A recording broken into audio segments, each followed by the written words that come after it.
여러분 안녕하십니까? 2021년 8월 23일 오늘 우리에게 주시는 하나님의 말씀 사사기 9장 1절로 15절까지 내용입니다. 제가 마지막 두 구절을 봉독합니다.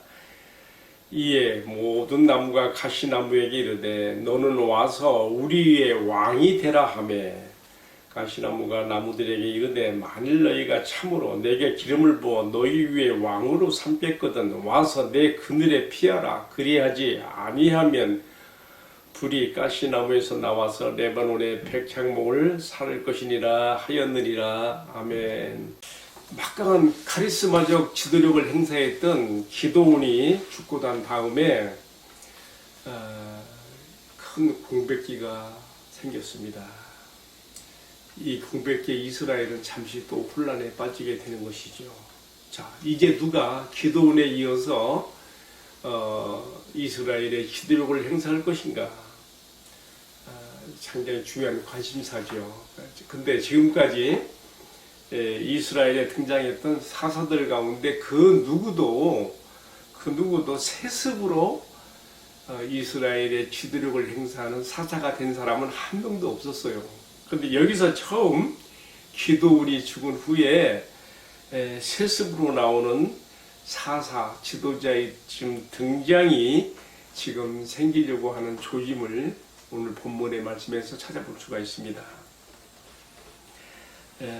저는 오늘 본문의 말씀에 큰 제목을 선택에는 책임이 따른다 하는 주제로 정했고요. 이제 부 제목으로서는요.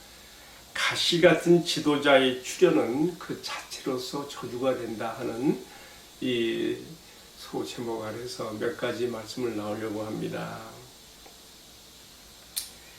방금도 말씀드린 것처럼 기드온이 죽은 다음에 이 정치 권력의 공백기에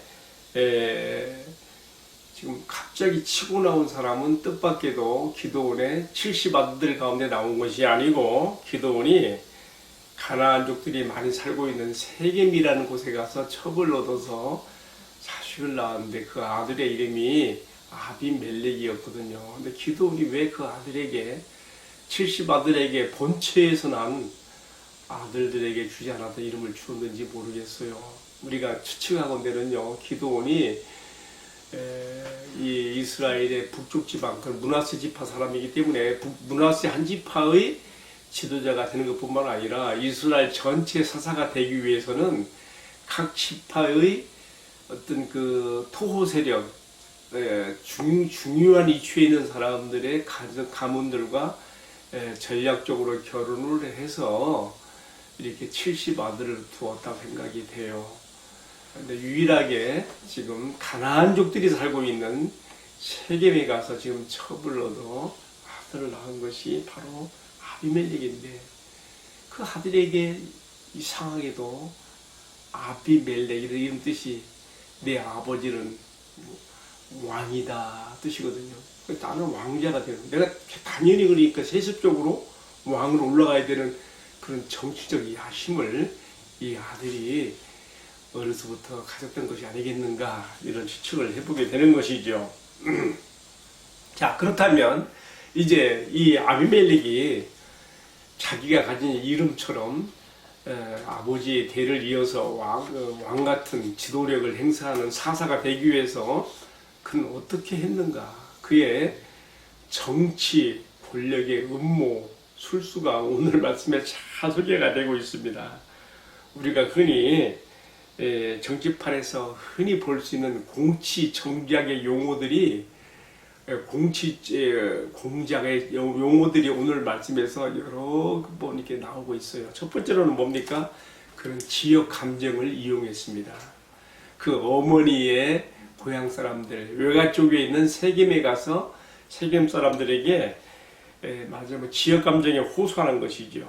그렇게 해서 자기가 지지받을 곳이 없습니까?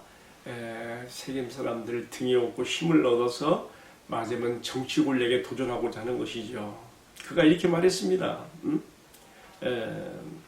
세겜성 사람들에게 나는 너희와 한 골육인 것을 기억해달라. 말하자면 이제 혈육과 지역 감정에 호소해서 정치 세력을 얻고자 하는 이 아비멜렉의 이 정치 공작의 술수를 보게 됩니다. 두 번째로는요, 뭘 썼는가요? 정치 공작으로 흑색 선전, 정치 선동을 한 겁니다. 그가 이렇게 지도자로 나서는 이유로서 세겜 사람들에게 말한 내용을 보게 되면 이렇게 말했어요. 만일 내가 나서지 않으면 아버지의 아들 70인이 너희의 지도자가 돼 너희를 다스리라 할 것이다. 야, 70인이 다스리는 게 좋냐? 나 한 사람이 다스리는 것이 좋겠느냐? 당연히 그 상식적으로 생각할 때 한 사람이 나은 거죠. 그래서 이 아비멜렉이 세겜 사람들을 설득하는 것입니다. 너희가 나를 선택함으로 이런 70인 아들이 너희를 다스리는 것을 피하라. 근데요, 사실 여러분, 이것은 팩트가 아니에요. 지금 아비멜렉이 사용하는 이 정치 흑색 선전은요, 사실이 아니라 그 말이에요. 그는 하나의 지금 정치 선동을 하고 있는 것입니다. 왜냐하면 우리가 어떻게 이것을 알 수 있는가 하면요, 기드온의 아들 70명이 이제 이후에 아비멜렉에 의해서 또 아비멜렉이 고용한 비류들을 통해서 한 바위 위에서 다 죽어나가게 되는데, 그때 겨우 도망쳐 나온 막내 아들 요담이 세겜성 사람들을 향해서 그리심산 위에 올라가 외치는 그 우화 속에, 풍요의 말 속에 다 들어있어요. 그때 뭐라고 말합니까? 이렇게 말했어요. 감람나무와 무화과나무와 포도나무 같은 좋은 나무들의 우화를 들어가면서 그들은 자기들의 그 나무의 본연의 임무를 다하기 위해서 나무들 위에 왕으로 등극하기를 원치 않았다. 우쭐대기를 원치 않았다. 그런데 가시나무가 너는 우리의 왕이 되라는 그런 말을 받아들이고 냉큼 받아들이면서 너희가 내 그늘에 와서 피하라. 여러분, 가시나무에 무슨 그늘이 있어서 피할 것이겠어요? 그렇지 않으면 나에게서 불이 나가서 백향목들을 태워. 여기서 말하는 백향목을 말하는가 하면요, 이스라엘의 어떤 정치 세력들, 귀족들, 방백들, 장로들을 의미하는 것이 있겠지요. 너희가 나에게 와서 안정을 얻고 나에게 충성맹세를 해라. 그렇지 않으면 내가 너희를 다 풀로 떼어버리. 이 사람은요, 깡패 같은 사람이, 막가파, 이게 나설 사람이 아니에요. 이 사람이, 이런 사람이 지도자가 되면요, 그 자체로서 재앙이, 저주가 되는 거예요. 지금 요담이 그리심산에 올라가서 세겜성 사람들에게 왜 너희가 아비멜렉을 추대하고 지지해서 이런 결과를 가져오게 했느냐라고 책망하는 가운데 바로 지금 이 점을 지적하고 있는 것입니다. 자, 그러니까 다시 정리합니다. 지금 아비멜렉은 자기 정치 권력을 얻기 위해서 지역 감정에 호소했어요. 두 번째로는요, 팩트가 아닌 흑색 선전을 이용했어요. 우리가 요담이 하는 말 가운데, 기드온의 70 아들 가운데는 무화과 나무급 수준의 제목이 될 만한 인재도 있었고, 또 감람나무 급의 수준에 해당될 만한 그러한 아들들도 있었고, 포나무급에 해당되는 그런 참 쓸만한 제목들도 있었는데 그들은 다 고사한 거지요. 그런데 기도는 어떻게 말했어요? 자기 상식으로, 상상으로 말을 만들어냈어요. 이들이 너희를 다스리려 한다. 팩트가 아니에요. 요담이 하는 우화 속에는 그들은 왕으로, 지도자로 추대한다 하지만 그들은 고사했다는 것을 암시한 것을 보게 되면 아비멜렉이 한 이런 모든 말들은 팩트가 아닌 거짓을 가지고 정치 선동, 흑색 선전을 했다는 것이 드러나는 것입니다. 자, 세 번째로 이 아비멜렉이 또 사용한 공치 정략은 뭐였습니까? 이 큰일을 하려면 돈이 필요하잖아요. 그래서 세겜성 사람들에게 돈을 끌어냅니다. 세겜성 사람들이 참 이상해요. 이미 그 당시에요, 세겜성에는요, 바알 브리스라는 언약의 바알이라고 하는 그런 신당의 신전에 이렇게 사람들이 가서 우상 숭배하고 거기다가 애물도 드리고 볼 수 있어요. 신전에 말하자면 내탕고에서 은 70개를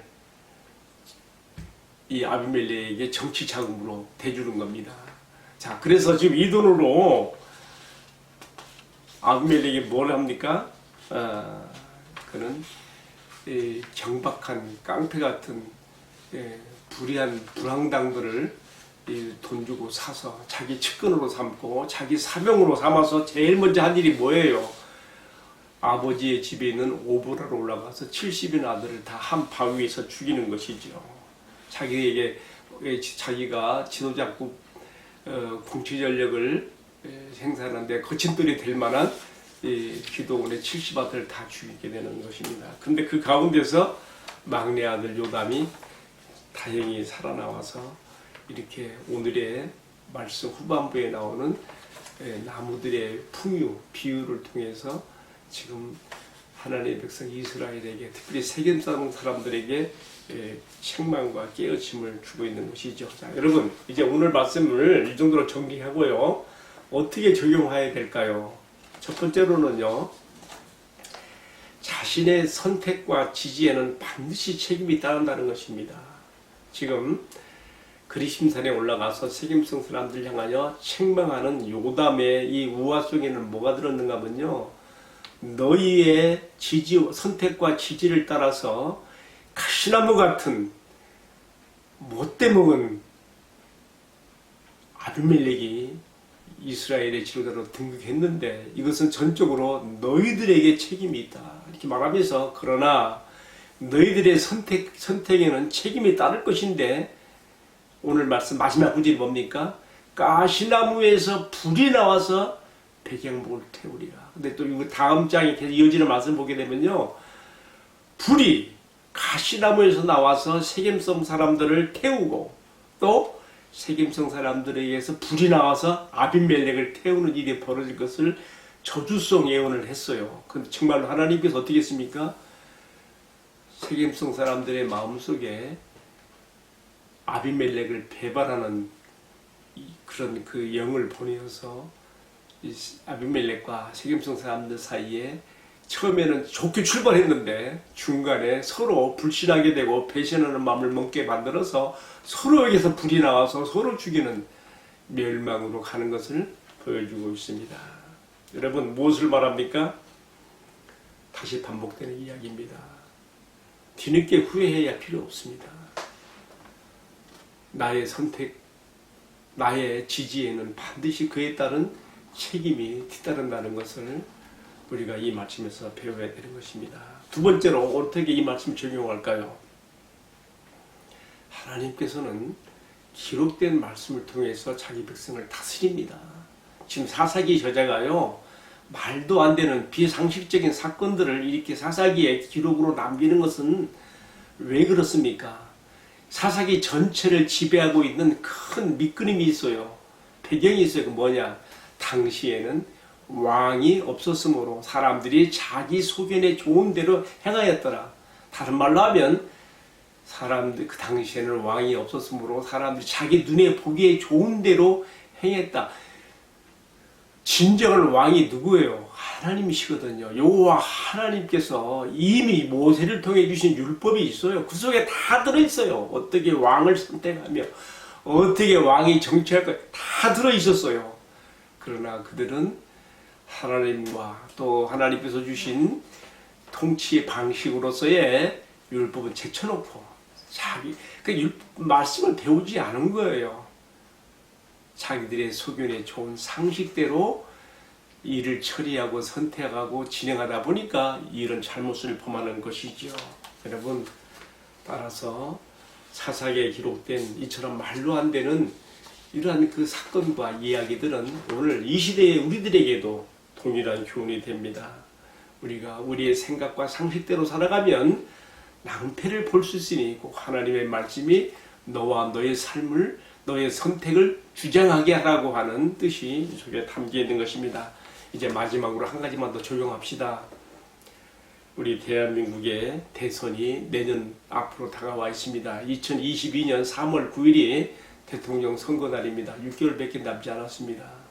이 중요한 일정을 앞에 놓고 우리가 오늘의 말씀에서 나오는 중요한 교훈들을 마음에 새겨야 될 것입니다. 요즘에는 여당에서든 야당에서든 이 대통령 후보로 대선에 나갈 후보들이 연일 매스컴에 오르내리고 있는데요. 이 많은 후보들 중에서 정말 하나님께서 택하신 바 되고 준비된 지도자가 누구겠는가? 우리가 오늘의 말씀에 입각해서 신중히 생각하고 기도하며 선택해야 된다는 것을 교훈으로 남기게 됩니다. 오늘 본문의 말씀에 나왔던 아비멜렉이 사용했던 정치 공작, 정치 술수로서 지역 감정에 호소하는 그러한 정치적 선동, 또 팩트가 아닌 거짓된 팩트를, 거짓된 것을 팩트처럼 가장해서 자기 상상으로 만들어내고 사실이 아닌 것을 상상이 사실인 것처럼 흑색선조로 퍼뜨리는 이런 것들 우리가 경계해야 됩니다. 유튜브에 차고 넘칩니다. 조심해야 됩니다. 다음에 또 세 번째는 뭐였습니까? 불의한 정치자금. 세겜성 사람들이 기도를 이 아비멜렉을 선택하고 그를 지지하면서 여러분 우리가 기억할 필요가 있어요. 이 세겜성은요 예로부터 이스라엘보다 가나안족들이 이스라엘이 멸하고 몰아내야 될 가나안족들이 많이 살고 있는 지역이에요. 그들은 자신들의 정치적인 기반을 갖기 위해서 아비멜렉을 지지하는데 바알불이 신전에서 지금 정치자금을 대주고 있는 것입니다.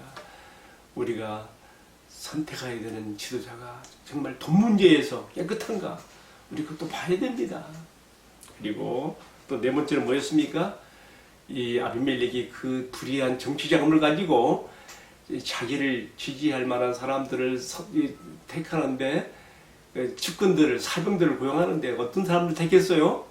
이 깡패 같은 사람들 말이죠. 비류들, 이런 정말 그 눈물도 피도 없는 세상에 어떻게 기도원의 70아들을 한 바위에서 다 죽입니까? 눈물도 피도 없는 그런 그 불황내 같은 놈들을 자기의 사병으로 고용했거든요.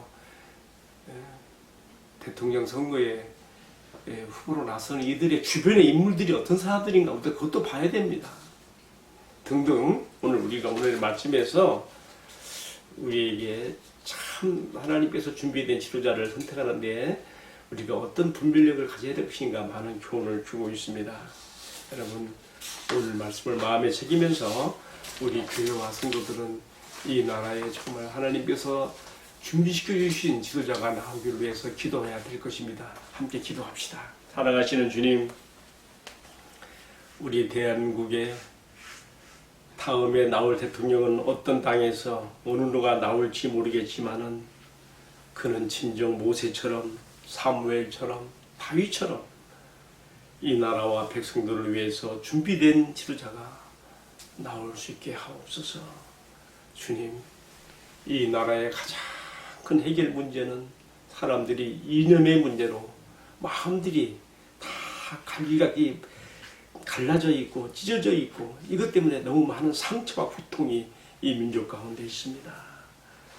다음에 나올 대통령은 진정 이러한 갈등들을 치유하고 회복하며 민족 통합을 이뤄낼 수 있는 지도자가 될 수 있게 해주시고 또 이 땅에 이 부동산의 문제로 너무나 많은 백성들의 고통이 있는데 이 경제 정의를 잘 실현할 수 있는 지도자가 나올 수 있게 해주시며 한 걸음 더 나아가 남과 북이 서로 대립하고 원수처럼 되어서 민족의 장래가 보이지 않는 이 암울한 이 우리의 문제를 풀어낼 수 있는, 그래서 평화와 통일로 가는 길을 열 수 있는 참 지도자가 나올 수 있도록 은혜를 베풀어 주시옵소서. 주여, 이 나라 이 백성 이 민족을 버리지 마시고 우리의 죄악을 용서하시고 우리에게 국리를 베풀어 주시며 특히 이 땅에 있는 교회들이 진실로 주님 앞에 겸손히 낮아져서 나라 민족을 사랑하는 기도를 할 수 있도록 축복해 주시옵소서.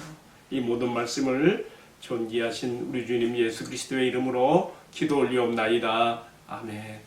마쳤습니다. 감사합니다.